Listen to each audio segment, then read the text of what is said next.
नमस्कार दोस्तों, जीके संसार में आप सभी का स्वागत है।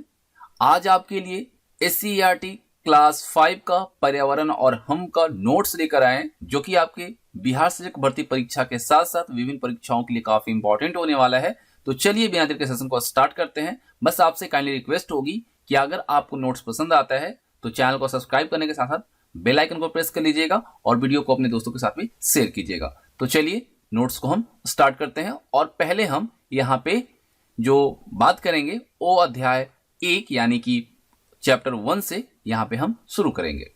तो सबसे पहला चैप्टर जो आता है, अगर आपके पास बुक है क्लास 5 का ईवीएस तो आप ओपन कर लीजिए।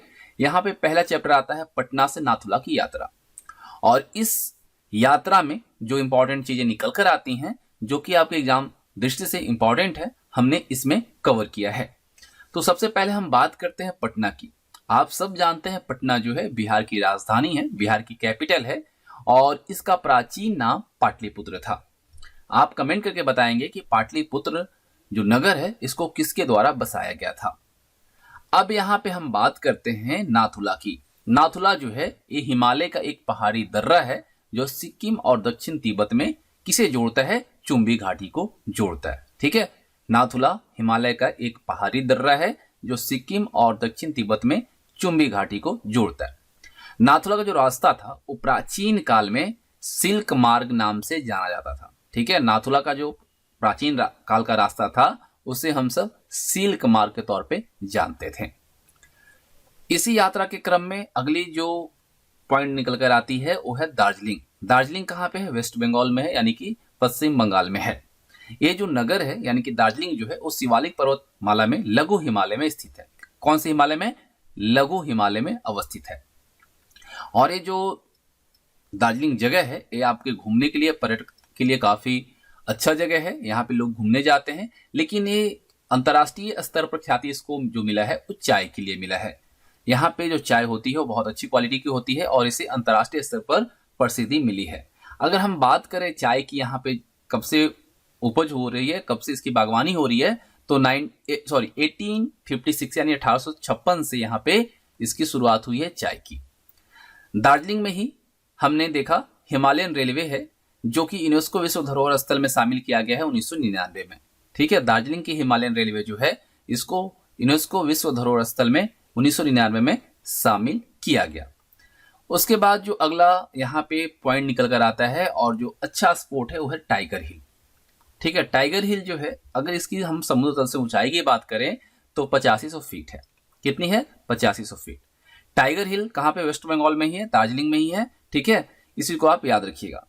यह क्या है? एक पर्वत है और इस पे आप यहाँ पे देख रहे हैं इमेज में, इस पे चढ़ने के बाद क्या होता है कि आपको माउंट एवरेस्ट भी दिखेगा और कंचनजंगा भी दिखेगा, और दोनों एक साथ आपको दृश्य देख के ऐसा फील होगा कि हम कहीं सतरंगी दृश्य को देख रहे हैं, मनोरम दृश्य को देख रहे हैं। आप यहाँ पे देख रहे हैं, यहाँ पे जब लोग जाते हैं तो सेल्फी और यहाँ पे इमेज काफी क्लिक होती है, और यहाँ पे आप देख रहे हैं आपको दोनों चीजों को यहाँ पे नजारा मिल जाता है। यहीं टाइगर हिल के नजदीक ही एक आपका वन्य जीव अभयारण्य है जो कि है सेंचल वन्य जीव अभयारण्य। ठीक है, जो कि टाइगर हिल के नजदीक है। अब देखिए यहाँ पे दृश्य, जब आप टाइगर हिल पे चढ़ जाते हैं तो उसके बाद क्या होता है कि जो माउंट एवरेस्ट है वह कंचनजंगा से छोटा दिखाई देता है। ठीक है, कंचनजंगा जो है वह माउंट एवरेस्ट से भी ऊंचा दिखाई देता है, लेकिन एक्चुअल में ऐसा तो है नहीं। लेकिन ऐसा क्यों होता है? क्योंकि यह एवरेस्ट से कई मील करीब है, और जब हम टाइगर हिल पे चढ़ते हैं तो हमें कंचनजंगा जो है माउंट एवरेस्ट से ऊंचा दिखाई देता है। उसके बाद जब हम कंचनजंगा की बात कर रहे हैं तो कंचनजंगा को अगर हम देखें करीब से तो यह विश्व की तीसरी सबसे ऊंची पर्वत चोटी है। कंचनजंगा जो है विश्व की सबसे ऊंची पर्वत चोटी की क्रम में आता है तीसरे स्थान पे, और ये सिक्किम के उत्तर पश्चिम भाग में नेपाल की सीमा पर अवस्थित है। ये जो आपका कंचनजंगा है, नेपाल में लोग इसे कुंभकर्ण लंगूर कहते हैं। ठीक है, नेपाल में यह क्या कहलाता है? कुंभकर्ण लंगूर कहलाता है। अगर हम समुद्र तल से ऊंचाई की बात करते हैं कंचनजंगा की तो है कितना? 8586 मीटर, 8586 मीटर। तो आप याद रखिएगा 8586। और ये जो कंचनजंगा है ऐसा प्रतीत होता है कि बुद्ध भगवान जो है लेटे हुए, तो इसी वजह से इसे क्या कहा जाता है? स्लीपिंग बुद्धा कहा जाता है। बुद्ध की लेटी हुई आकृति के समान दिखने की वजह से इसे स्लीपिंग बुद्धा भी कहा जाता है। किसे? कंचनजंगा को। कंचनजंगा जो है 8586 मीटर जो ऊंचाई इसकी है, इस पे चढ़ने का सबसे पहले जो गौरव प्राप्त हुआ भारतीय को वह थे कर्नल प्रेमचंद, और इनके द्वारा इस पे जो चढ़ाई की गई, इन्होंने जो फतह हासिल की वो 1977 में। ठीक है, कर्नल प्रेमचंद 1977 में कंचनजंगा पर चढ़ाई करने वाले पहले भारतीय थे, याद रखिएगा। और उन्हें स्नो टाइगर के नाम से भी जाना जाता है। कौन सी टाइगर? Snow tiger. अब इसी क्रम में हमने देखा याक की बात की गई है। याक जो है, आपको पता है इसका वैज्ञानिक नाम क्या है? बॉस ग्रेनियंस इसका वैज्ञानिक नाम है। और यह अगर कलर में देखा जाए तो काला भी होता है, भूरा भी होता है, सफेद भी होता है या धब्बेदार रंग का भी होता है। लेकिन मेनली यहाँ जो देखने को मिल रहा है सिक्किम में वो कैसा है? काला है। और इस पे अगर हम ज्यादा गौर करें तो इसके शरीर जो है घने, लंबे और खुरदरे बालों से ढका होता है। और इसमें एक बहुत इंटरेस्टिंग चीज निकल कर आई कि याक की जो मादा होती है वह 257 और 270 दिनों पर एक बच्चे को जन्म देती है। ठीक है, इतने दिनों तक बच्चे को जन्म देती है, लेकिन बछड़ा जन्म के 10 मिनट के भीतर चलने में सक्षम होता है। ये काफी इंटरेस्टिंग है, तो आप इसे नोट कर सकते हैं। ठीक है, और वैसे भी टेलीग्राम पे आपको पीडीएफ मिल जाएगी। और देखिए याक जो है ठंडी जगहों पे रहना इसका जो पॉसिबल हो पाता है, इजीली जो सर्वाइव कर पाता है, उसके पीछे इसका जो रीजन है वो इसके घने बाल हैं। घने बाल और लंबे बाल जो है इसे क्या करता है? ठंडी वाले इलाके में अपने शरीर को गर्म रखने में सहायता करता है, और इसी वजह से सिक्किम में भी याक का रहना संभव हो पाता है। इसी क्रम में आगे हम लोगों ने देखा, जब हम लोगों ने पटना से नाथुला की यात्रा में आगे बढ़े तो हिमालय की बात जब की जा रही है तो हिमालय पर्वतारोहण संस्थान की भी बात की गई है, जो कि दार्जिलिंग में है। कहां पे है? दार्जिलिंग में। हिमालय पर्वतारोहण संस्थान कहां पे है? दार्जिलिंग में। इसकी स्थापना जो हुई 4 नवंबर 1954 में किया गया। इसके पीछे का रीजन जो है, इसके पीछे का कारण क्या है, आखिर इसकी स्थापना जो की गई उसका मोटिव क्या था, कब किया गया, क्यों किया गया? तो इसका स्थापना जो है 1954 में किया गया। इसके पीछे का कारण है कि 1953 में यानी 1953 में तेंजिंग नॉर्गे और सर एडमंड हिलरी के साथ एवरेस्ट पर चढ़ाई की थी। तेंजिंग नॉर्गे ने क्या किया था? सर एडमंड हिलरी के साथ एवरेस्ट पर चढ़ाई की थी, और उसी के एक वर्ष बाद 4 नवंबर 1954 को उसी के उपलक्ष्य में हिमालय पर्वतारोहण संस्थान दार्जिलिंग में स्थापित किया गया। और यहाँ पे आप देखेंगे कि तेंजिंग नॉर्गे की एक आदम कद यानी कि बड़ी मूर्ति लगी हुई है। अगर तेंजिंग नॉर्गे की हम यहाँ पे कुछ चीजों को ध्यान दें तो इनका जन्म जो है तिब्बत में हुआ था, बचपन इनका नेपाल में बीता था, लेकिन फाइनली ये भारत के मूल निवासी बने थे। और तेंजिंग नॉर्गे को सिरदार की उपाधि भी दी गई थी।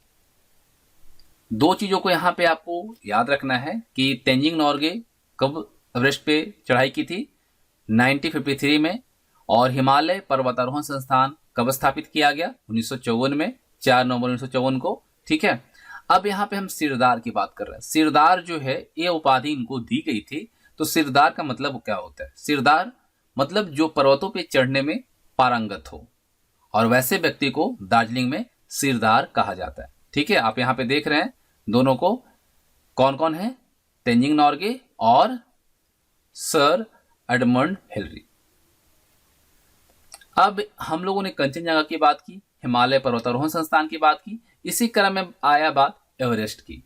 एवरेस्ट जो है विश्व का सबसे ऊंचा पर्वत शिखर है, आप सब जानते हैं। इसकी ऊंचाई जो है 8848.86 मीटर है। कहीं कहीं आपको राउंड में 8849 भी दिखता है, क्योंकि 86 जो है यह आपका क्या करता है? 49 में कन्वर्ट हो जाता है। ठीक है, इस चीज को आप याद रखिएगा। तिब्बत में इसे लोग जो नाम देते हैं वो चोमोलंगमा देते हैं। चोमोलंगमा का मतलब क्या है? पर्वतों की रानी। वहीं नेपाल में इसे स्थानीय लोग सागर माथा कहते हैं, जिसका मतलब होता है स्वर्ग का शीर्ष।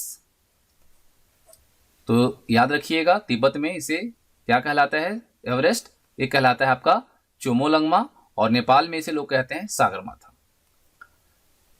इसी क्रम में हम जब आगे बढ़ रहे हैं तो बात पता चली हमें कि हम लोग बात कर रहे हैं सिक्किम की, और सिक्किम को बिना कवर किए हम आगे नहीं बढ़ सकते हैं। सिक्किम की राजधानी जो है गंगटोक है और समुद्र तल से इसकी जो ऊंचाई है लगभग 6000 फीट की ऊंचाई पर ये आपका स्थित है। ठीक है, समुद्र तल से इसकी लगभग ऊंचाई कितनी है? 6000 फीट। आपका सिक्किम जो है पूरा पर्वतीय क्षेत्र है और ये आपको एक अंगूठे के आकार का दिखाई पड़ता है। सिक्किम की लाइफ लाइन या जीवन रेखा जो कहा जाता है वो तीस्ता नदी को कहा जाता है। किसे? तीस्ता नदी को कहा जाता है। एक प्रकार का नूडल्स सूप है जो कि सिक्किम में काफी फेमस आपका भोजन व्यंजन में से एक है, जो कि है थेंकुक थेंकुक। ठीक है, थेंकुक थेंकुक क्या है? एक नूडल सूप है और एक काफी फेमस है सिक्किम में। अगर हम जब यहाँ तक आ गए हैं तो एक बात आती है, यहाँ पे कौन से लोग निवास करते हैं, मेनली जनजाति कौन सी यहाँ पे रहती है सिक्किम में। तो वैसे तो देखा जाए तो भूटिया, नेपाली और लेपचा यहाँ पे रहते हैं, जो कि इनकी बहुलता ज्यादा है। लेकिन सबसे ज्यादा यहाँ पे दो जनजातियां ज्यादा हैं जो मेनली जो कि ज्यादा पॉपुलेशन में कवर करती हैं, वो है भूटिया और लेपचा। ठीक है, अगर आपसे पूछ लिया जाए कि दो बड़ी जनजाति जो सिक्किम में निवास करती है तो है भूटिया और लेपचा। करमापा ये क्या है? एक रूमटेक मोनेस्ट्री है जो कि बौद्ध धर्म गुरु का निवास स्थान है और ये क्या है? एक बौद्ध धर्म का दर्शनीय स्थल है। ठीक है, चलिए अब हम बात करते हैं अध्याय 2 यानी चैप्टर 2। चैप्टर 2 जो है एक खेल से है। खेल, अगर आपके पास बुक है तो आप ओपन कर लीजिए चैप्टर 2। देखिए खेल क्या है, तो मनुष्य की मनोवैज्ञानिक आवश्यकताओं की पूर्ति करता है आपका खेल और मनुष्य को सामाजिक कौशल विकसित करने का भी अवसर देता है। खेल में अगर हम देखें यहाँ पे तो बहुत से खेल हैं, लेकिन मेनली जो हमें बुक में दिए गए हैं, जो हमारे चैप्टर में इंक्लूड किए गए हैं, वो है खो खो। खो खो क्या है? देखिए यहाँ इमेज में आप देख पा रहे हैं, खो खो एक खंबा होता है, 2 टीमें यहाँ होती हैं, इनको पकड़ना होता है, पीछा करना होता है और पकड़ना होता है। तो देखिए खो खो में मेनली जो प्रत्येक टीम होती है उसमें 12 खिलाड़ी होते हैं, लेकिन मैच के दौरान केवल 9 ही एक साथ मैदान में उतरते हैं। याद रखना है कि 12 खिलाड़ी होते हैं लेकिन मैच के दौरान 9 ही एक साथ मैदान में उतरते हैं। आधुनिक रूप का जो आविष्कार हुआ खो खो का वो हुआ 1914 में। ठीक है, 1914 में। आधुनिक रूप का आविष्कार कब हुआ? 1914 में। उसके बाद आती है कुश्ती। कुश्ती जो है ईरान का राष्ट्रीय खेल है, आप सब जानते हैं कुश्ती। यहाँ पे इमेज में देख भी पा रहे हैं, कुश्ती जो है अब इसका आधुनिक रूप आ चुका है। पहले क्या होता था, गांव में ज्यादा ही चलता था, लेकिन अभी ओलंपिक में भी होता है। देखिए कुश्ती जो है कहाँ का राष्ट्रीय खेल है? ईरान का है। स्वदेशी कुश्ती के लिए पहले क्या होता था, मिट्टी के मैदान हुआ करते थे, जिन्हें हम किस नाम से जानते थे? अखाड़ा कहते थे। ठीक है, अखाड़ा के तौर पे उन्हें जाना जाता था, जहां पे कुश्तियां लड़ी जाती थी। इसके बाद इसी चैप्टर में इंक्लूड किया गया है कबड्डी। कबड्डी क्या है? आपका मुख्य रूप से भारतीय उपमहाद्वीप में खेले जाने वाली खेल है और अब तो आप जानते हैं कि कबड्डी प्रो भी होने लगा है, जो कि काफी आईपीएल के तर्ज पे होता है। तो ये भारतीय उपमहाद्वीप में खेले जाने वाली खेल है। कबड्डी नाम का जो प्रयोग है उत्तर भारत में किया जाता है। कबड्डी का जो नाम हम सब जान रहे हैं, ये उत्तर भारत में मेनली इसका उपयोग होता है, प्रयोग होता है। और दक्षिण में इसे क्या कहा जाता है? देखिए उत्तर भारत में कबड्डी, दक्षिण भारत में इसे चेडू गुडू कहा जाता है और पूर्व में हु तुतु के नाम से जानते हैं। यहाँ पे इंपॉर्टेंट चीजें हैं, आप मेंशन करेंगे। ठीक है, नोट्स में अगर आप चाहते हैं तो, कि कबड्डी का जो नाम है इसका प्रयोग उत्तर भारत में होता है, दक्षिण में इसे चेडू गुडू के नाम पे जानते हैं और पूर्व में इसे हु तुतु के नाम से जानते हैं। कबड्डी में खिलाड़ियों की संख्या कितनी होती है? 7 होती है।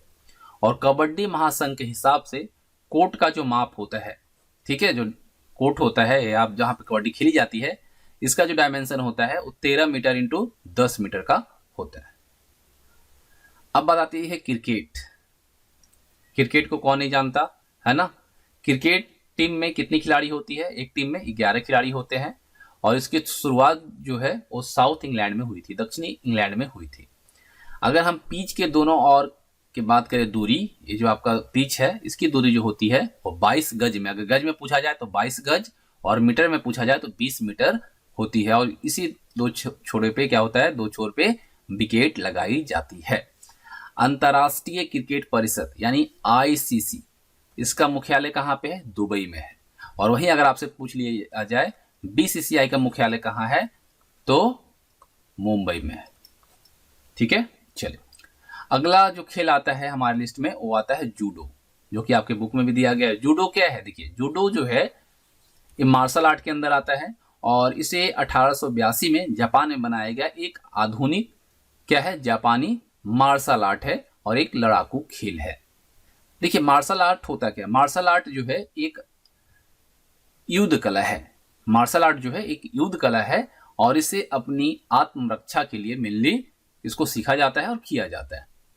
देखिए मार्शल आर्ट में अगर हम बात करें तो भारत में मार्शल आर्ट के तौर पे कुश्ती को जाना जाता है, जापान में सुमो और सिख समुदाय जो इसे नाम दिया है वो गत्का, यानी कि आत्मरक्षा की जो है मेन ये चीजें हैं। ठीक है, देखिए हम लोगों ने देखा गत्का। गत्का क्या है भाई? तो ये सिखों की पारंपरिक युद्ध कला है। इसके बारे में हम आगे बात करेंगे। तो देखिए अंतर्राष्ट्रीय गत्का फेडरेशन की जो स्थापना है, जो गत्का आप देख रहे हैं जो सिख समुदाय का एक पारंपरिक युद्धक कला है, तो इसकी स्थापना जो है 1982 में किया गया अंतर्राष्ट्रीय गत्का फेडरेशन के तौर पे। और सिख समुदाय के जो लोग हैं बैसाखी और गुरु गोविंद सिंह जयंती के मौके पर क्या करते हैं? गत्का खेलते हैं, जो कि आप यहाँ पे देख पा रहे गत्का खेल रहे हैं। और गुरु गोविंद सिंह ने सिख समुदाय को सैन्य रूप दिया था। अगर आपसे पूछ लिया जाए कि सिख समुदाय को सैन्य रूप किसने प्रदान किया था, तो गुरु गोविंद सिंह ने किया था। और गत्का क्या है? तो सिखों की एक पारंपरिक युद्ध कला है। ठीक है, चल अब हम यहाँ पे अध्याय 2 को खत्म करते हैं, अध्याय 3 में पढ़ते हैं। अध्याय 3 में जो इंपॉर्टेंट चीज निकल कर आएंगे उनको यहाँ पे हम कवर करेंगे। तो अध्याय 3 में है बीजों का बिखरना। यहाँ पे एक जो सफर यहाँ पे शुरू हुई, जो हम लोगों ने देखा जब बुक पढ़ी चैप्टर को जब क्लियर किया, तो यहाँ पे हमें जैन धर्म के बारे में बात स्टार्टिंग में की गई है। देखिए जैन धर्म की जब बात होती है तो जैन धर्म के पहले तीर्थंकर जो थे वह ऋषभनाथ थे और 24वें तीर्थंकर जो थे वो कौन थे? वर्धमान महावीर। अब इन्हीं की चर्चा इस बुक में इस चैप्टर में किया गया है। देखिए वर्धमान महावीर मंदिर यहाँ पे घूमने बच्चे गए हैं, जो कि जमुई जिला का सिकंदरा प्रखंड के कहाँ पे है? लछुआर गांव में स्थित है। देखिए जो लछुआर गांव है ये काफी फेमस है। लोग यहाँ पे जो जैन के अनुयायी हैं वो जाते हैं, क्योंकि यह जैनियों का एक ऐसा भी समूह है जो कि इस जगह को, इस स्थल को महावीर की जन्मस्थली मानता है। वैसे तो आप सब जानते हैं कि कुंडग्राम को हम सब मानते हैं, लेकिन एक ऐसा भी जैन का समूह है जो कि महावीर की जन्मस्थली के तौर पे लछुआर को जानता है। और प्राचीन नाम अगर हम देखें जमुई का तो क्या था? जुम्बिक ग्राम और जम्बोबानी के नाम पे जाना जाता था। कौन? जमुई। इसी क्रम में आगे पता चला जब हम बीजों की बात करें तो सबसे पहले यहाँ पे पीपल की चर्चा की गई है। पीपल का अगर हम वानस्पतिक नाम यानी बोटेनिकल नेम की बात करें तो फाइकस रिलीजियोसा इसका बोटेनिकल नेम है और आप यहाँ पे इमेज में देख पा रहे हैं ये आपका पीपल का पौधा है। देखिए अंग्रेजी में, ठीक है, इंग्लिश में पीपल को क्या कहा जाता है? सैक्रेड फिग के तौर पे जाना जाता है। सैक्रेड फिग यानी कि पीपल। बरगद और गुलर वृक्ष की भांति इसके जो पुष्प होते हैं वो क्या रहते हैं? गुप्त रहते हैं, दिखाई नहीं देते हैं और इसे हम क्या कह सकते हैं या क्या कहा जाता है? गुहा पुष्पक कहा जाता है। पीपल को गुहा पुष्पक के तौर पर भी जाना जाता है क्योंकि इसके जो पुष्प होते हैं वह गुप्त रहते हैं। किसकी तरह? बरगद और गुलर वृक्ष की तरह। पीपल की अगर हम लाइफ स्पैन देखें यानी कि उसकी आयु जो होती है वह संभवतः 90 से लेकर 100 सालों के आसपास आकी गई है वैज्ञानिक तौर पे। अब यहाँ पे हम लोगों ने जब देखा तो बीज की बात आती है, बीज कितने तरह की हो सकती है। तो एक तो यहाँ पे चर्चा किया है कि चटक कर बिखरने वाला बीज। चटक कर बिखरने वाला बीज क्या होता है? देखिए वैसे पौधे की बीज जिनकी फलियों सूख जाते हैं और सूखने के बाद क्या होता है? वो फट के बिखर जाते हैं, तो उसे हम क्या कहते हैं? चटक कर बिखरने वाला बीज। अगर हम यहाँ पे डिफिनेशन के तौर पे देखें, जो कि एक जिसे आप लिख सकते हैं, तो कुछ पौधों की बीज फलियों के सूख कर फटने के बाद बिखर जाते हैं, उसे ही हम चटक कर बिखरने वाला बीज कहते हैं। अगर आपसे कुछ एग्जाम्पल पूछ लिया जाए तो जैसे कि यहाँ पे आप देख रहे हैं सरसों, हरसिंगार और गुल मेहंदी। आप यहाँ पे इमेज में देख पा रहे हैं आपका सरसों है, सरसों क्या होता है, पहले तो फूल लगता है, फिर फल लगता है, और ये जब पक जाता है, ठीक है, जब पक जाता है तो उसके बाद क्या होता है, सूखने के बाद क्या होता है, फट जाता है, फट के इसका बीज जो है बिखर जाता है। तो इसे हम चटक कर बिखरने वाले बीज के अंतर्गत रखेंगे। वो इसी तरह से गुल मेहंदी का भी होता है। दूसरा बीज आता है आपका हवा में उड़ने वाला बीज। हवा में उड़ने वाला बीज का मतलब क्या है, देखिए ये बीज जो होते हैं वो हल्के फुल्के होते हैं। ये बीज जो होते हैं हल्के फुल्के होते हैं, और इनके चारों ओर आप देख रहे हैं जो बीज है, आप यहाँ पे इमेज में देख रहे हैं कपास का बीज है, तो इसके चारों ओर क्या होते हैं, रोए होते हैं, और या फिर पंख की तरह पतली झिल्ली होती है। और इसी कारण क्या होता है, हवा चलती है ना, तो ये दूर तक उड़कर पहुंच जाते हैं, जो कि आप कपास के साथ भी ऐसा ही होता है। तो इसे हम हवा में उड़ने वाले बीज के तौर पे जानते हैं। एग्जाम्पल यहाँ पे आपको दिया गया है कपास का बीज, और इमेज में भी आप इजिली देख पा रहे हैं। उसके बाद अगला आता है पानी में तैरकर बिखरने वाले फल।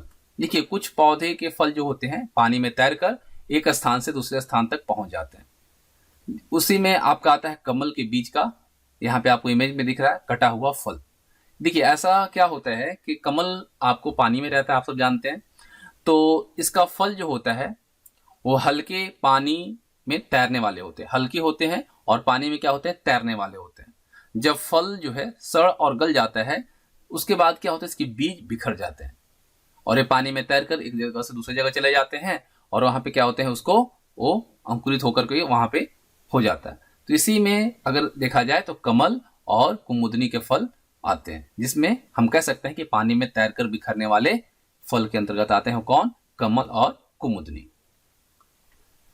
कुछ वैसे बीज हैं जो कि जानवरों की सवारी करने वाली बीज होती है, जानवरों की सवारी करके एक जगह से दूसरी जगह पहुंच जाते हैं।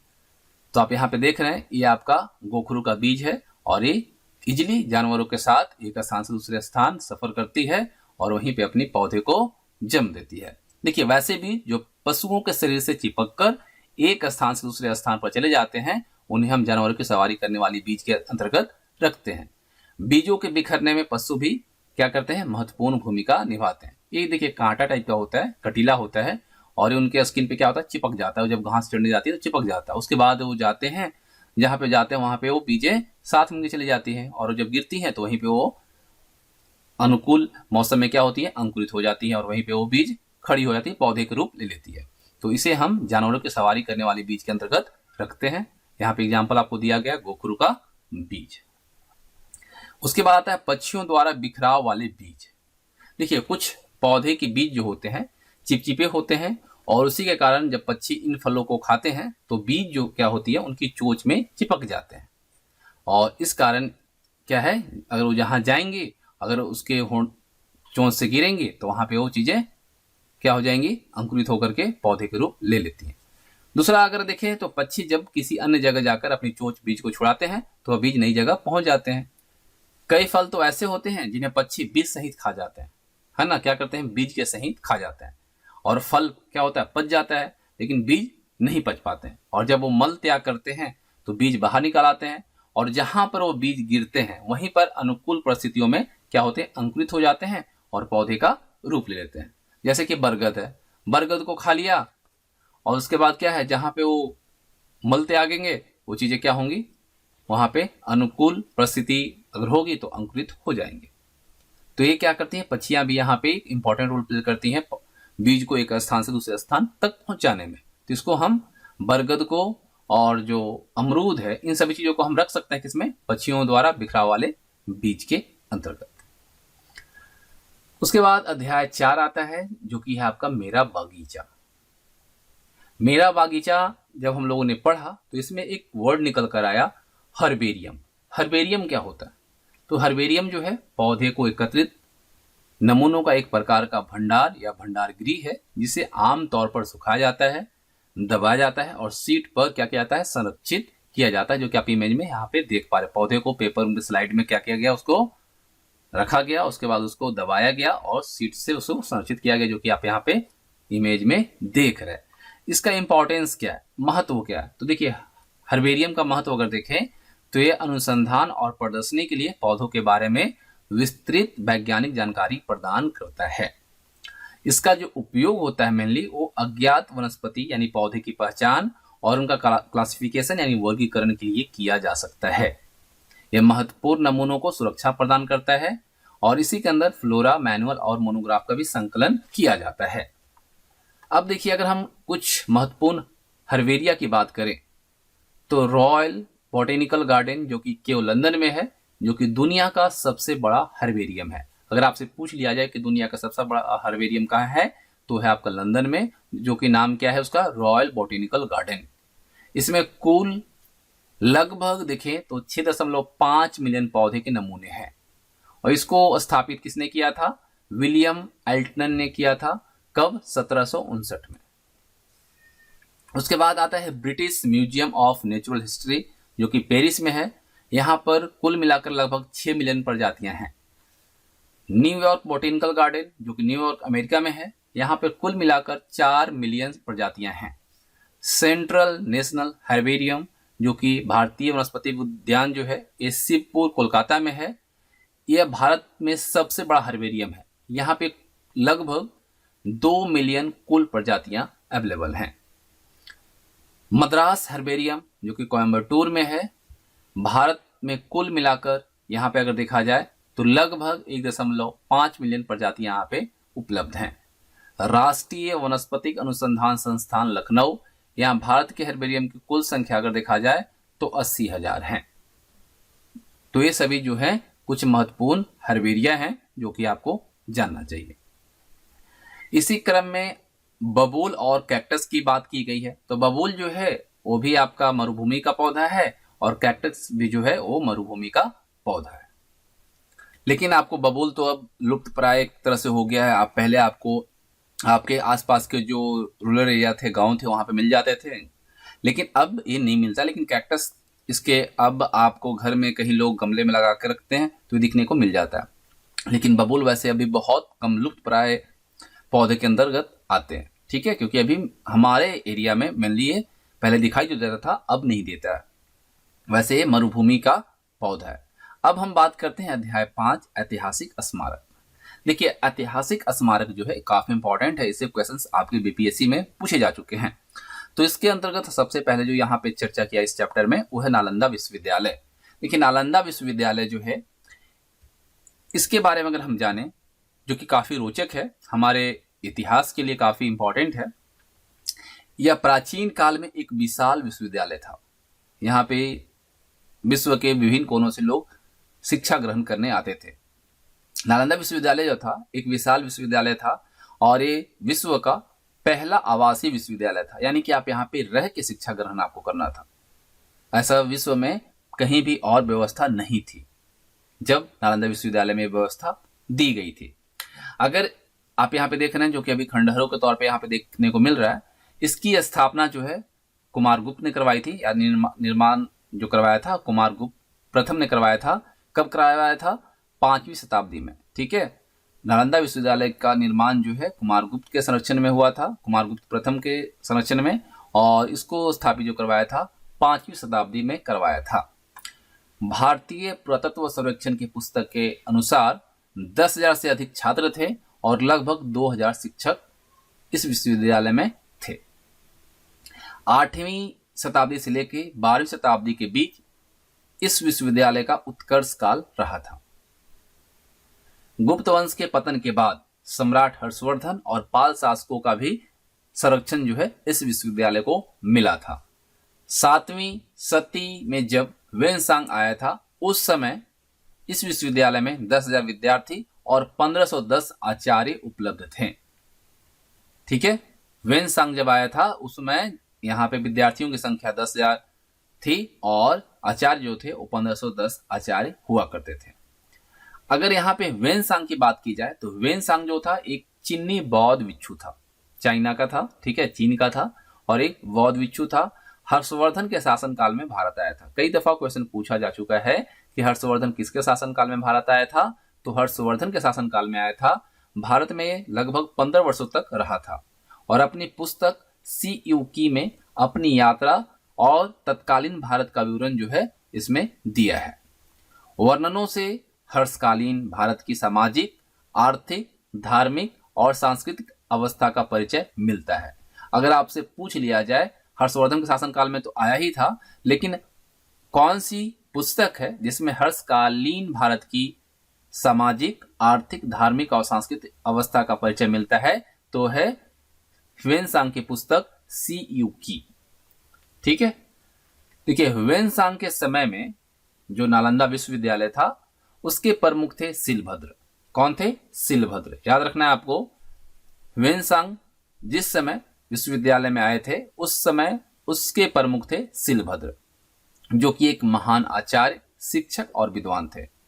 12वीं शताब्दी के अंत तक इस प्रसिद्ध केंद्र का अंत हो गया। ठीक है, और पुस्तकालय की अगर हम बात करें, जो कि बहुत इंपॉर्टेंट है आपके एग्जामिनेशन पॉइंट ऑफ व्यू से, पुस्तकालय क्षेत्र जो था इस विश्वविद्यालय का, यानी कि नालंदा विश्वविद्यालय का, उसको धर्मगंज कहा जाता था। ठीक है, पुस्तकालय क्षेत्र धर्मगंज कहलाता था, जो कि 9वीं मंजिल में था और ये 3 भाग में बटा हुआ था, जिसमें कि 3 पुस्तकालय थे, रत्न सागर, रत्नदधि और रत्नरंजन। और ये तीनों जो पुस्तकालय थे वह विशाल पुस्तकालय थे, 9वीं मंजिल पे थे। ठीक है, कौन सी मंजिल पे? 9वीं मंजिल पर। अगर हम यहाँ पे और बात करें तो विश्वविद्यालय को नए सिरे से पुनर्जीवित करने का जो कार्य है वह पूर्व राष्ट्रपति डॉक्टर एपीजे अब्दुल कलाम के द्वारा, इनके मार्गदर्शन में इसकी शुरुआत हुई। ठीक है, जो कि अभी आप सब जानते भी है। तो याद रखना है आपको कि विश्वविद्यालय को नए सिरे से पुनर्जीवित करने का जो कार्य है किसके मार्गदर्शन में आरंभ हुआ था? तो पूर्व राष्ट्रपति डॉक्टर एपीजे अब्दुल कलाम के। बख्तियार खिलजी के द्वारा नालंदा विश्वविद्यालय को नष्ट किया गया था। कब? 1193 में। कब? 1193 में। बिहार के स्मारक की जब बात आती है तो बहुत से स्मारक हैं जो कि हमें विश्व स्तर पे काफी गौरवान्वित महसूस करवाता है, विश्व में उसकी चर्चा है। उसमें आता है मगध की राजधानी। आप सब जानते हैं मगध साम्राज्य जो था काफी चर्चा में रहती थी और काफी शक्तिशाली साम्राज्य था। तो मगध की राजधानी जो हुआ करती थी गिरिव्रज या राजगिरी, जो कि अभी हम राजगीर के तौर पे जानते थे, यहाँ होती थी। ठीक है, मगध की राजधानी कहाँ थी? गिरिव्रज या राजगिरी, या अभी वर्तमान में इसको हम राजगीर कहते हैं, यहाँ पे थी। बाद में से पाटलिपुत्र, जो कि अभी पटना है, यहाँ पे लाया गया। किसके द्वारा लाया गया? आप कमेंट करके बताइए, क्योंकि हमने आपसे पूछा है पाटलिपुत्र नगर की स्थापना किसने करवाई थी। नालंदा विश्वविद्यालय अभी हम लोगों ने देखा कहाँ पे है? नालंदा में। इसी क्रम में आता है विक्रमशिला विश्वविद्यालय, जो कि कहाँ पे है? भागलपुर। कमेंट करके आप बताइएगा कि भागलपुर को प्राचीन तौर पे किस नाम से जाना जाता था। देखिए, इसकी स्थापना अगर हम देखें तो 8वीं शताब्दी में पाल राजा धर्मपाल के द्वारा किया गया था और इसके रख रखाव के लिए 100 गांव को दान में दिया गया था। बख्तियार खिलजी ने 1202-1203 ईस्वी में विक्रमशिला महाविहार को, यानी विश्वविद्यालय को नष्ट कर दिया था। कब? 1202-1203 के दौरान। अब बात आती है बोध गया। देखिए, बोध गया जो है ये महात्मा बुद्ध के लिए फेमस है और इन्हीं के नाम पे बोध गया रखा गया। महात्मा बुद्ध का जन्म 563 ईसा पूर्व में हुआ था लुम्बिनी में। आप सब जानते हैं इनकी ज्ञान प्राप्ति स्थल जो है बोध गया है, जो कि आधुनिक नाम है। इसका प्राचीन नाम जो था उरुवेला था और निरांजना नदी के तट पे इनका क्या हुआ था? ज्ञान का बोध हुआ था, ज्ञान इन्हें प्राप्त हुआ था पीपल के वृक्ष के नीचे, जिसे कि हम क्या कहते हैं? संबोधि कहते हैं।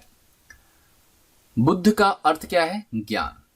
ठीक है, बुद्ध का अर्थ क्या है? ज्ञान। और बौद्ध धर्म की स्थापना जो है गौतम बुद्ध के द्वारा की गई थी। किसने किया था? गौतम बुद्ध ने किया था।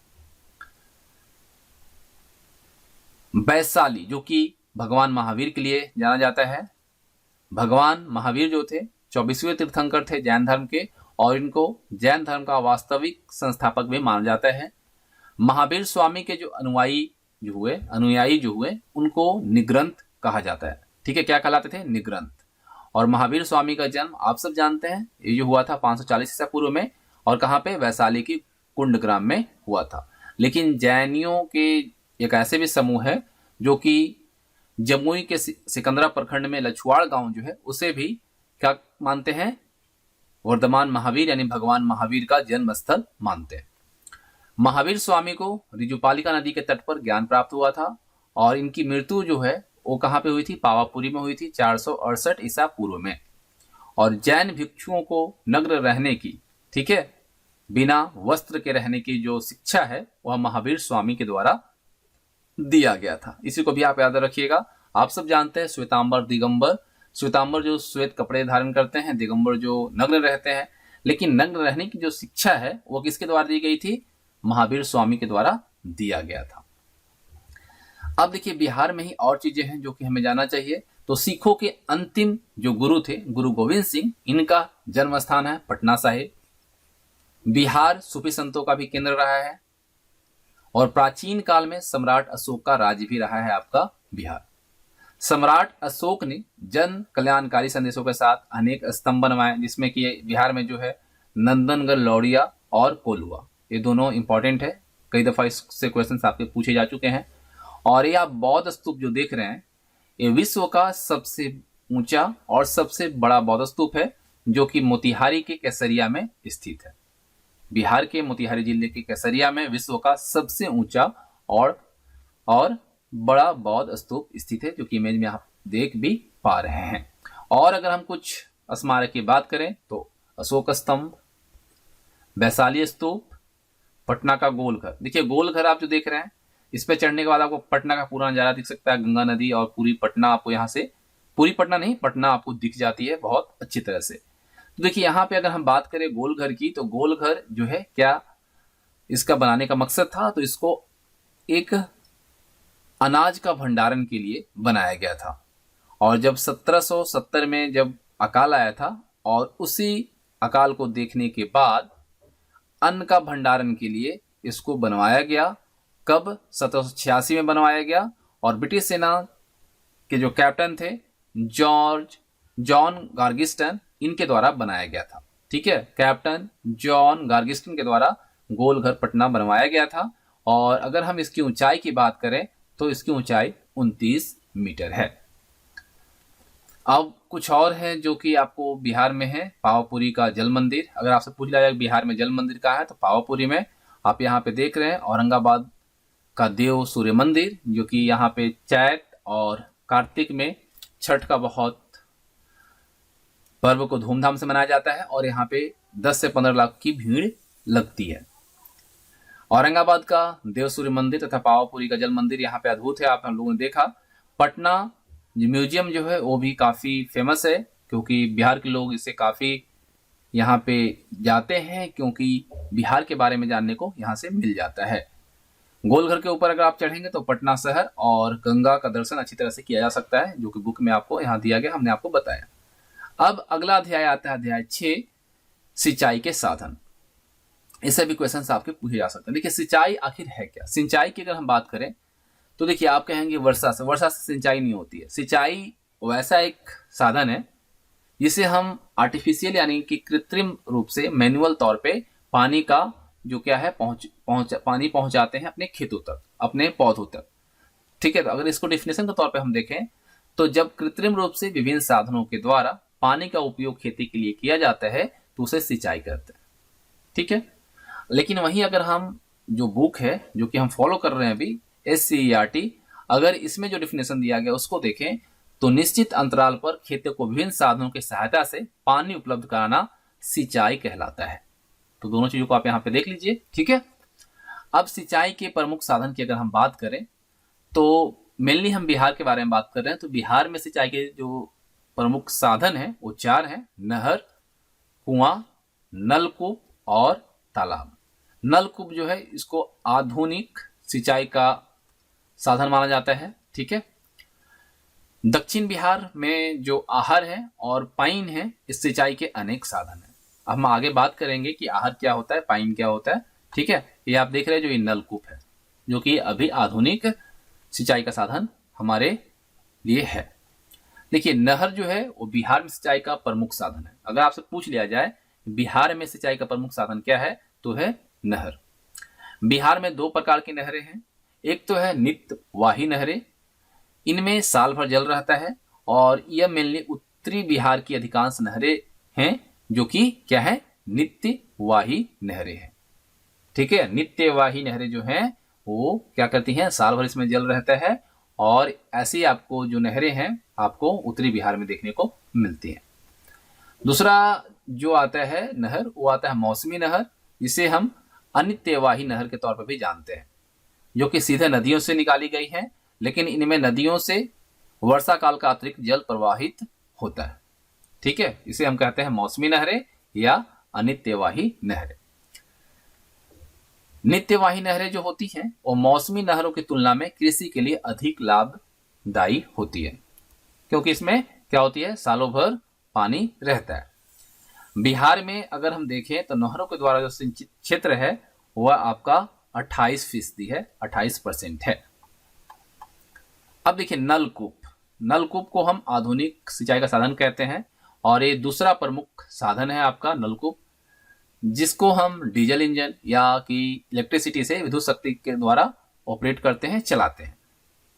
नलकूपों में क्या होता है, तो कुआं में डाल दिया जाता है, कुआं है वहां पे अगर आपको वो कर दिया जाता है, नहीं तो फिर बोरिंग के द्वारा, जैसे कि हम 15 से 100 मीटर तक गहराई में जाते हैं, पाइप डालते हैं और उसके बाद उसमें मोटर डाल करके क्या करते हैं, पानी को निकालते हैं, अपने खेतों तक पहुंचाते हैं। नलकूप सिंचाई प्रणाली जो है इसका निर्माण बिहार में कब शुरू हुआ, 1930 में शुरू हुआ।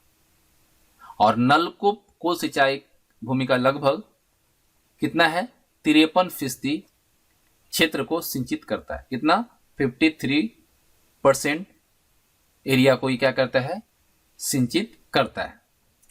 सबसे अधिक नलकूप सिंचाई वाले जिले की अगर हम बात करें बिहार में तो आपका पटना है, किशनगंज है और अररिया है, जबकि रोहतास में सबसे कम नलकूप सिंचाई है।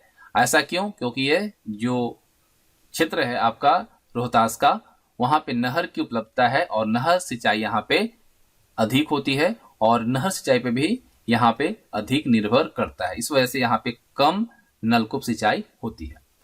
और बिहार के गोपालगंज जिले में तालाबों से अधिक सिंचाई होती है। तो ये इंपॉर्टेंट चीजें हैं। अब हम बात करते हैं आहर और पाइन की। देखिए आहर और पाइन, यहाँ पे आप देख रहे हैं ये आपका क्या है, पाइन है, जिसको हम शॉर्ट अगर देखें देहाती भाषा में तो बिहारी में तो पैन होता है। नहरों, नालों या नदियों खुदाई करके एक प्राचीन प्रकार की सिंचाई को आहर या पाइन के रूप में जाना जाता था। देखिए मौर्य युग के दौरान, मौर्य पीरियड जब था उस दौरान पाइन कृषि की नींव के रूप में कार्य किया और बड़े पाइन्स की कई शाखाएं हजारों हेक्टेयर जो है उसकी सिंचाई करती थी। इसमें आप देख रहे हैं आपका पैन है, ठीक है, और यहाँ से आप देख रहे हैं ये चीजें हैं, ये खेत में पानी आती हैं, ये आप चीजें देख रहे हैं, तो इसको करहा बोलते हैं। क्या बोलते हैं, करहा। ये जो आपका है यहाँ पैन से आप निकाल लिया पानी अपने खेतों तक, तो इसको बोलते हैं करहा, जो कि सबसे छोटी पाइन इकाई है जो एक कृषि क्षेत्र के करीब होता है। जैसे कि आपके खेत है, ठीक है, ये आपके खेत है मान लीजिए, तो यहाँ से करहा बना लिया आपने और यहाँ से अपने खेतों तक पहुंचाया, तो ये क्या है, पाइन की सबसे छोटी इकाई है और ये आपका जो कृषि क्षेत्र है उसके क्या होता है, करीब होता है। और आहर शब्द का प्रयोग, आहर और पाइन है ना, तो आहर शब्द का जो प्रयोग है तब किया जाता है जब पाइन का पानी सूख जाता है। यही अगर पाइन जो है, पाइन जिसको हम कह रहे हैं, इसका पानी अगर सूख जाएगा तो इसको हम आहर कहेंगे। ठीक है, क्लियर। चलिए अब यहाँ पे हम अगर देखें एक चीजें और है जो कि बुक में यहाँ पे मेंशन है, रहट। रहट क्या है, रहट आप यहाँ पे देख रहे हैं इमेज में, क्या होता है, एक कुएं या तालाब से जल निकालने का एक ऐसा यंत्र है जो कि पानी भरने की इसमें डोलची मल्टी नुमा बना रहता है और इसमें ये क्या होता है, गोलाकार चलती है। और गोलाकार कब चलती है, या तो इसे आदमी के द्वारा या फिर किसी बैल या जानवर के द्वारा इसको क्या किया जाता है, घुमाया जाता है। तो क्या होता है, घूमने के बाद ये चीज ऊपर जो है नीचे जाती है और नीचे वाला ऊपर आता है, तो ये पानी यहाँ से गिरती चली जाती है और इससे सिंचाई होती है। ठीक है, ये आपका रहट है, रहट है। अब देखिए बिहार में अगर हम देखें तो प्रमुख बहुदेशीय नदी घाटी परियोजना कौन कौन सी है, तो एक तो कोसी परियोजना है, दूसरा गंडक परियोजना और तीसरी सोन घाटी परियोजना। बिहार में सिंचित जिले की अगर हम बात करें तो यहाँ पे आप देखेंगे, यहाँ पे एक तो आपको ये दिख रहा है, ये जो है ये आपका न्यूनतम, ठीक है, ये न्यूनतम आपका सिंचित वाला एरिया है, जिला है। अररिया, पूर्णिया, कटिहार, सुपौल, सहरसा, ये सभी क्या है, मिनिमम सिंचित वाले जिले हैं। वहीं अगर देख लिया जाए रोहतास, बक्सर, भोजपुर, सिवान, गोपालगंज, जमुई, ये सभी जो हैं ये आपके क्या हैं, अधिक सिंचित वाले जिले हैं। वहीं औरंगाबाद, गया, पटना, समस्तीपुर, बेगूसराय, लखीसराय, मुंगेर, मधुबनी, ये सभी जो एरिया हैं ये क्या है आपके, किशनगंज, ये सब एरिया जो है ये आपके मध्यम जो है वह सिंचित वाले जिले हैं। ठीक है, ये जमुई सब जो है आपको क्या है, सर्वाधिक सिंचित वाले जिले, अधिक वाले, ये सभी कटिहार ये सब जो है ये आपका न्यूनतम, और औरंगाबाद, गया, समस्तीपुर ये सभी जो है मध्यम सिंचित जिले हैं, जो कि इमेज के द्वारा आप यहाँ पे देख पा रहे हैं। चलिए अब हम बात करते हैं, यहाँ पे एक क्वेश्चन पूछा गया है बुक में कि अधिक सिंचाई वाले फसल कौन सी है, तो है आपका धान। देखिए धान कौन सा है, धान है खरीफ फसल। धान जो है वह खरीफ फसल के अंतर्गत आता है और इसको अधिक सिंचाई की जरूरत पड़ती है। देखिए खरीफ फसल जो है यह जून जुलाई में बोई जाती है और नवंबर और दिसंबर के महीने आते आते इसको काट ली जाती है। तो आप याद कैसे रखेंगे खरीफ फसल को, तो याद रखिएगा जूजू नदी, जूजू यानी कि जून जुलाई में बोई जाती है और नदी नवंबर दिसंबर में काट ली जाती है। तो इससे आप मंथ याद रख सकते हैं। अगर हम देखें तो मक्का, अरहर, तिलहन, गन्ना, धान, बाजरा, ज्वार, ये सभी क्या है, किसके उदाहरण हैं, खरीफ फसल के। आपको याद कैसे रखना है कि कौन से फसल जो है खरीफ है, तो महर के तिल देख गधा ने बाजा बजाया, महर के तिल देख गधा ने बाजा बजाया। तो देखिए इसे आप याद रख सकते हैं। म से मक्का हो गया, हर से अरहर, के से कुछ नहीं होगा क्योंकि ये साइलेंट है। ठीक है, आपको सेंटेंस फुलफिल करने के लिए चीजें दी गई हैं। तिल, तिल से तिलहन, देख भी यहाँ पे कुछ नहीं है। गधा, गधा में ग जो है इससे गन्ना, धा से धान, और बा से बाजरा, और जा से ज्वार, और ये चीजें हैं जो ब्लैक से हैं इसका कोई मीनिंग नहीं है। ठीक है, बस सेंटेंस को अच्छा दिखने के लिए चीजें ऐड की गई हैं। तो महर के तिल देख गधा ने बाजा बजाया, यानी कि मक्का, अरहर, तिलहन, गन्ना, धान, बाजरा, ज्वार, ये जो है किसके उदाहरण है, खरीफ फसल के हैं। खरीफ फसल जून जुलाई में बोई जाती है और नवंबर दिसंबर में क्या होती है, काट ली जाती है। धान यहाँ पे आपको दिख रहा है इमेज में, ये क्या है, खरीफ फसल है। दूसरा यहाँ पे एक और चीज थी कि कम सिंचाई वाली फसल कौन सी है, तो है आपका चना। चना किसके अंदर आता है, रबी फसल के अंदर आता है। ठीक है, चना रबी फसल के अंतर्गत आता है। रबी फसल क्या है, तो वैसी फसल या यह फसल जो है, रबी फसल जो है अक्टूबर नवंबर में बोई जाती है और मार्च और अप्रैल में क्या होता है, काट ली जाती है। कैसे याद रखेंगे कि रबी फसल को कब बोया जाता है, तो ऑन मैप। ठीक है, याद रखना है ऑन मैप। ऑन मतलब ओ से अक्टूबर, एन से नवंबर, काटी कब जाती है, एम ए से, यहाँ पे हो गया एम से मार्च, और एपी से अप्रैल, यानी कि अक्टूबर नवंबर में बोई जाती है, मार्च अप्रैल में काट ली जाती है। अगर हम यहाँ पे रबी की बात कर रहे हैं तो रबी जो है ये आपका अरबी शब्द है। रबी जो है अरबी शब्द है जिसका मतलब होता है बसंत, और ये बसंत ऋतु में ही क्या होती है, काटी जाती है। उदाहरण के लिए अगर हम देखें तो आलू, जौ, गेहूं, मटर, चना, राई और सरसों। अब देखिए इसको याद कैसे रखेंगे, तो यहाँ पे हमने एक ट्रिक आपके लिए बनाई है। ट्रिक है आज गेम में चराई सरसों। तो आज से यहाँ पे हो जाएगा आलू, ज से जौ, गे से गेहूं, म से मटर, और में जो है यहाँ पे मीनिंग को अच्छा मीनिंगफुल बनाने के लिए यहाँ पे चीजें दी गई हैं। च से आपका चना, रा से राई, और सरसों से सरसों, यानी कि आज गेम में चराई सरसों आपको याद रखना है। तो ये हो जाएगा आपका रबी फसल कौन कौन से वो याद। एक आती है जायद फसलें। जायद फसलें जो होती हैं मई जून में बोई जाती हैं और जुलाई अगस्त में काटी जाती हैं। ठीक है, जायद जो फसलें होती हैं वो मई जून में बोई जाती हैं और जुलाई अगस्त में इसे काटी जाती है। तो कौन से महीने में करना है, तो कैसे याद रखेंगे, मंजू जा, मंजू जा। तो म से हो जाएगा मई, और जू से जून, जे से जुलाई, और ए से अगस्त, यानी मंजूजा मई जून में बोई जाती है और इसे जुलाई और अगस्त में काटी जाती है।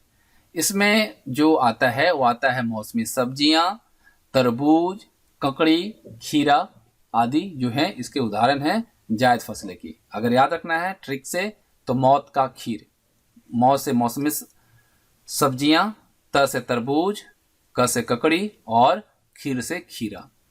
ठीक है, तो ये कौन सी फसलें हैं? जायद फसलें हैं। एक आपका आता है नगदी फसलें। वैसी फसलें जो व्यापार के उद्देश्य से किसानों के द्वारा बोई जाती है उसको कहते हैं नगदी फसलें, जैसे आलू, गन्ना, तंबाकू, कपास। देखिए आलू क्या है, आपने देखा अभी, ये आपका नगदी फसल के अंदर भी आता है। ठीक है, गन्ना जो है ये भी आपका नगदी फसल के अंतर्गत आता है। और किसके अंदर आता है अभी हमने आपको बताया है, कमेंट करके बताइएगा। आलू, गन्ना जो है ये नगदी फसल के अंदर आता है, और किस फसल के अंदर आता है? रबी के अंदर आता है या खरीफ के अंदर आता है? आप कमेंट करके जरूर बताइएगा, ठीक है, क्योंकि अभी हमने आपको बताया है। अब इसको याद रखने के लिए आपको बस याद रखना है आग तक। क्या? आग तक, यानी कि आ से आलू, ग से गन्ना और त से तंबाकू और क से कपास। तो आप इजली इसको याद रख पाएंगे। तो ये जो नोट्स हैं आपके एग्जाम के लिए काफ़ी इंपॉर्टेंट है। तो उम्मीद करता हूँ आप सबको पसंद भी आई होगी। तो कैसा लगा नोट्स कमेंट करके जरूर बताइएगा। और इसी तरह से आगे भी दूसरे सब्जेक्ट के जो नोट्स हैं आपको हम हमारे द्वारा अवेलेबल करवाया जाएगा। तो अपना फीडबैक जरूर दीजिएगा। Thanks for watching. जय हिंद, जय भारत।